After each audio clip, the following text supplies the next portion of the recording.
So we're in a really interesting time.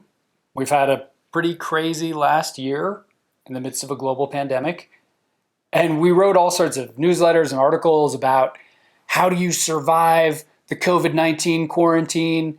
And now it's really kind of interesting because many people are getting vaccinated. There are many changes happening. We're transitioning to this new normal, whatever that means. And so we think there's kind of an opportunity here. And opportunity, I think, is exactly the right word for it. That anytime there's a really big inflection point, whether that's moving to a new city, whether that's the birth of a child, whether that's graduating, so you're empty nesters, and certainly as we enter this new normal, there's an opportunity to pause and to take a look at what are our values? What is our North Star? What's guiding our decision making in this chapter so that we can make sure that we stay on the same page? Exactly. One of the things we talked about a lot going into the pandemic was the fact that we all had certain habits.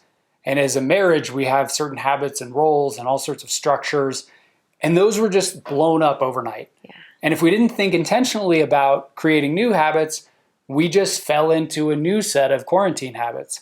So now our habits are about to change again. These structures are about to change again. So as Kaylee said, this is really an opportunity to bring more intentionality and more consciousness to the way that we emerge in the new normal. The second thing that's really interesting here is that as we move into this new normal, there are so many more things that feel like they are possibilities. So in some respects, one of, at least for us, the sort of strange hidden gifts was that there were fewer things that we could do. And so in some ways, fewer demands on our time or where we went. There wasn't work travel. And so now we have to be even more clear about our boundaries. What are we going to say no to?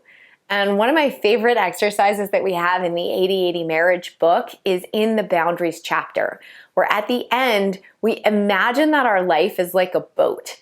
And the question is, what gets to stay on the boat and what gets thrown overboard? Yeah. So we've got a new vision. We've got new boundaries that need to be set because all sorts of new things are being added to our plate. But then there's one final piece that you might think about as we enter this new phase.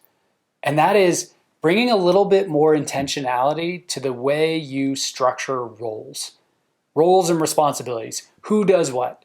Who takes your kid to school? Right? These are really important, and we're about to experience a big change. So just as this can be a helpful exercise at any time, now as things are changing and the logistics are going to be different, dividing roles and getting clear on who does what can be really powerful. And just as Kaylee said in the book, there's a chapter where we talk explicitly about roles, how to divide them, and have an exercise that can help you there. So hopefully you get a little bit of an idea of some conversations you could have with your partner and perhaps some exercises that you could do.